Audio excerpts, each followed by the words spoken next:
চট্টগ্রাম বন্দরে আলোচিত new mooring container terminal NCT নিজেরাই পরিচালনার উদ্যোগ নিয়েছে কর্তৃপক্ষ। এজন্য প্রয়োজনীয় অর্থ অনুমোদনের জন্য ব্যবস্থা নিতে মন্ত্রণালয়ে চিঠি দিয়েছে সংস্থাটি। তবে দীর্ঘ সময় পর টার্মিনাল পরিচালনায় বন্দর কতটা সক্ষমতার পরিচয় দিতে পারে সেটি নিয়ে চলছে নানামুখী আলোচনা। আর এই নিয়ে আরো জানাতে চট্টগ্রাম থেকে যুক্ত হচ্ছেন সহকর্মী আব্দুল্লাহ রাকিব। নানা রাজনৈতিক বিতর্কে নিউ মুরিং টার্মিনালে নতুন অপারেটর নিয়োগ হয়নি, নিজেরাই এটি পরিচালনার প্রস্তুতি নিচ্ছে চট্টগ্রাম বন্দর কর্তৃপক্ষ। এক্ষেত্রে কি কি প্রস্তুতি প্রয়োজন এবং কতখানি সক্ষমতা আছে? বান্ডেল থাকলে প্রতি সেনমানিতে টাকা বাঁচবে। বিকাশ সেনমানি বান্ডেল কিনে জিতুন প্রতি লেনদেনে।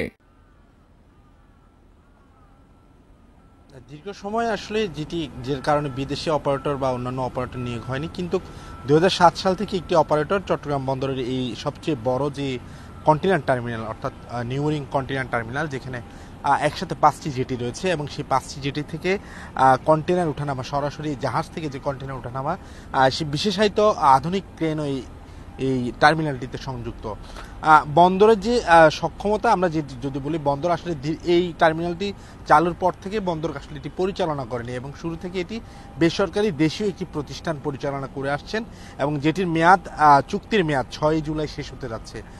বন্দর কর্তৃপক্ষ দীর্ঘদিন ধরে, গত এক বছর, গত কয়েক মাস ধরে আসলে এটি আলোচনা চলছিল সরকারের উচ্চ পর্যায়ে, বিশেষ করে প্রধান উপদেষ্টা থেকে শুরু করে নৌ পরিবহন উপদেষ্টা, এবং কি আমরা দেখেছি বিনিয়োগ বোর্ডের কর্মকর্তারা, তারাও বলছিলেন এটির আসলে সক্ষমতা বাড়ানোর জন্য, দেশের অর্থনৈতিক প্রাণ প্রবাহ বৃদ্ধি করার জন্য, বিনিয়োগ বৃদ্ধি করার জন্য, বন্দরের ইফিসিয়েন্সি বৃদ্ধি করার জন্য তারা এটিকে আসলে বিদেশি প্রতিষ্ঠান, অর্থাৎ তারা বলছিলেন যে বিশ্বের সবচেয়ে ভালো প্রতিষ্ঠানের কাছে তারা দিতে চান। তবে সেটির বিরুদ্ধে শুরু থেকে আন্দোলন করে আসছিল ডান বাম থেকে শুরু করে বিএনপি, জামাত সহ অন্যান্য সকল রাজনৈতিক দল।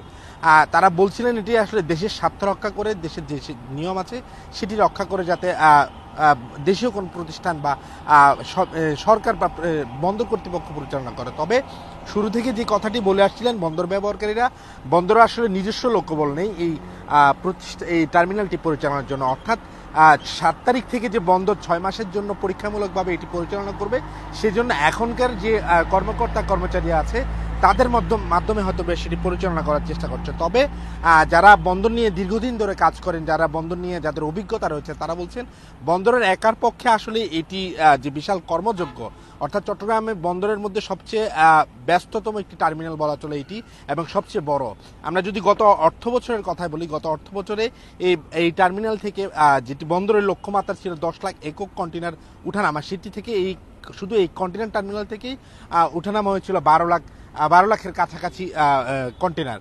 ফলে বলা চলে চট্টগ্রাম বন্দরের যে কন্টেইনার উঠানামার যে চিত্র, সেটির বড় একটি অংশই এই টার্মিনাল থেকে পরিচালিত হয় এবং বন্দর যে এখন 6 মাসের জন্য এটি পরিচালনার একটি পরিকল্পনা নিয়েছে এবং সেটি আসলে বাস্তবসম্মত কতটুকু হবে এবং বন্দরের যে আর্থিক যে ব্যাপার, সক্ষমতা, সেটির জন্য ইতিমধ্যে বন্দর মন্ত্রণালয়ের কাছে চিঠি চেয়েছে এবং সেটি প্রায় 70 কোটি টাকার বেশি।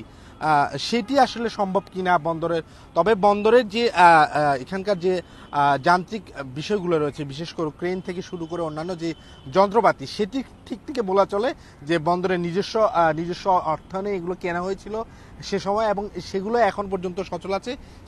সেগুলো দিয়েই এখানকার যে এতদিন ধরে যে অপারেটর ছিলেন তিনি এগুলো পরিচালনা করছেন।